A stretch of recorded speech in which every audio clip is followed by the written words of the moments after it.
What's up, dudes and dudettes? My name's Seth, and today we're going to be taking a first look at Turok Dinosaur Hunter Remastered. Should be sitting here because without it being called Remastered, it's just called Turok Dinosaur Hunter, and then you can't find this game in searches.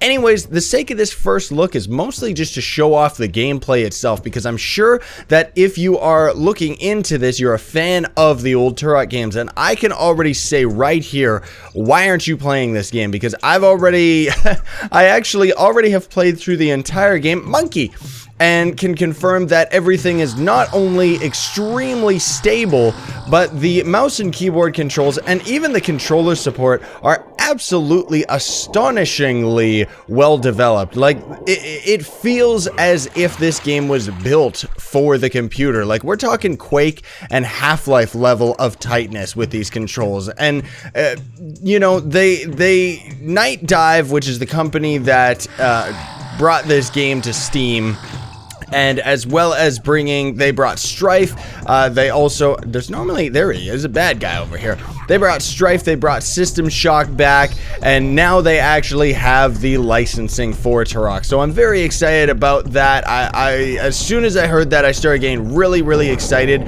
because they had already talked about bringing Turok 1 back, and now it's actually finally here. I didn't even know what the release date of this was going to be. I just randomly stumbled upon seeing this in my Steam recommended and just grabbed it immediately.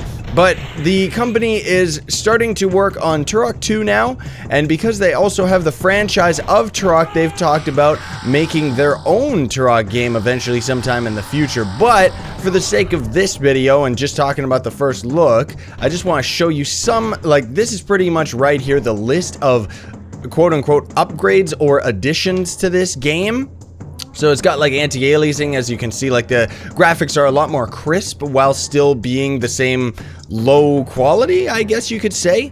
But also these have been stretched out so that it's not gonna look too bad at being at a 1080p resolution. They also have simple shadows and stuff like that. All the typical things that you expect from a Night Dive remastered game, where they bring the game back and do a very fantastic job doing so. I'm also noticing right here that I think in the gameplay, yes, my HUD was off. So you can see right here, Turok still has his same old ugly face, but they have increased the quality of the health and ammo, as well as the little talismans for health. I don't know if the number indicators have been upgraded at all, but maybe they have, maybe they haven't. A couple of other things you will end up noticing further into the game, not really so much on the first levels, but there are definitely spots that I've ran into where it's like, hey, I don't remember that being there, and that is because they actually have redesigned some. Not everything. It's only a little, only a few small details about certain levels have been redesigned to be a bit more user-friendly. So, for example, there might be, like, let's just say that this temple was over there in a cave. They might move it right into the center, just so that it's a little bit more obvious, you know? And I think they actually did a good job and improved some of the levels that were otherwise a little bit more confusing than they needed to be. By the way, just a quick little tip right there. If you lure one of the enemies into this hallway, you can get the achievement for simultaneously knifing 3 dudes. That's what I ended up doing.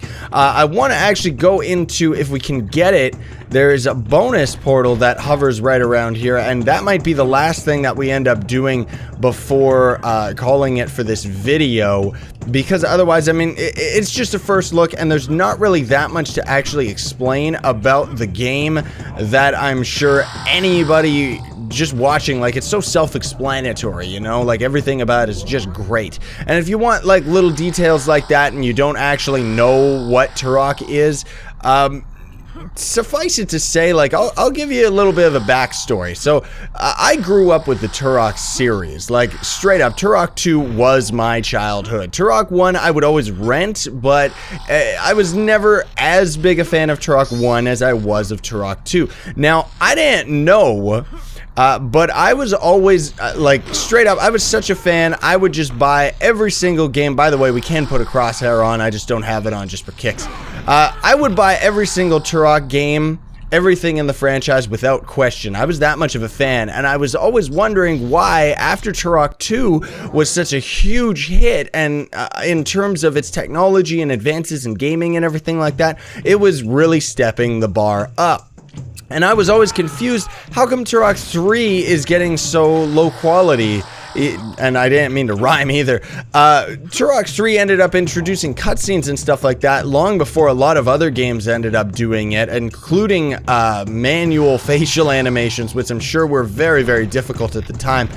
But anyways, the quality of the game, you could feel that Turok 3 is cutting corners, and especially with Turok Evolution, and then since that time, the franchise has kind of just gone downhill. The reason for that is because I only realized after I was an adult, and after I actually did my first series on the channel was a Let's Play of Turok 2, and I got tons of information from people in the comments that were actually telling me how the company Acclaim was going bankrupt at the time of making Turok 3, and they were making Turok 3 was just being finished, and they were already working on Turok Evolution, but at the time they had a limited funding as well as a time constraint as to this game has to be released at this time by the company that owned them, you know? Oh, this guy's so beautiful. Soundwave! But anyways, what I ended up finding out too is, unfortunately, they went out of business. Most of it had to do with because Turok 2 was actually very expensive for them to make. That had to do with the graphic expansion card for the N64, because Turok 2 was one of the only games that like forcefully required it.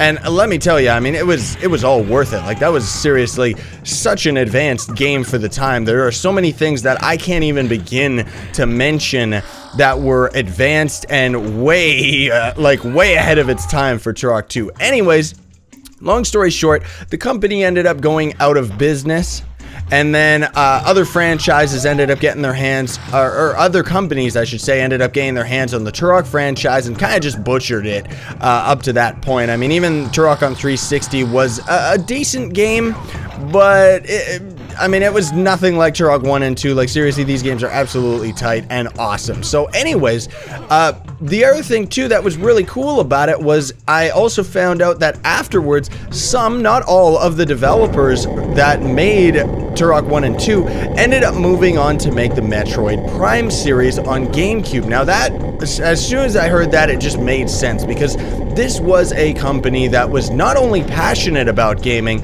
but also really, like, they understood where gaming should have gone. And I think things could have ended up being quite different for the history of gaming if Acclaim ended up sticking around. Now, I'm sure you don't want to hear me prattle on about all this stuff anymore.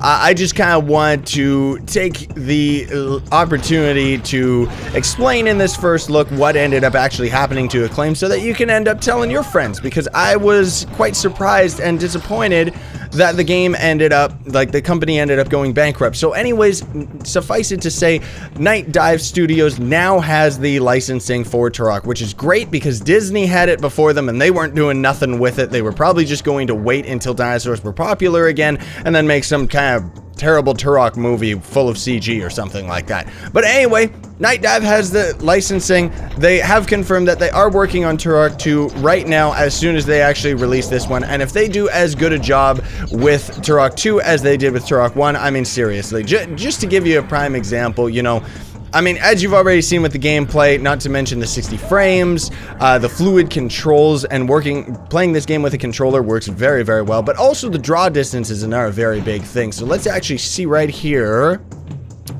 I forget if it's in here. No, it's not. So it's in gameplay then, right? Extended draw distance. So that is how far you normally saw in the old version of the game. Oops, I don't want to load there. Yes, I already beat the game and have a Let's Play coming if you're interested. That will show up on the channel eventually, but the draw distance is what we're talking about right now, wise guy. Anyway, that's pretty much it, ladies and gentlemen. I could just ramble on and on because I am a huge fan of the Turok franchise, and I am so happy, like, seriously, to my core, to actually see this franchise coming back. And I think that Night Dive is doing a fantastic job.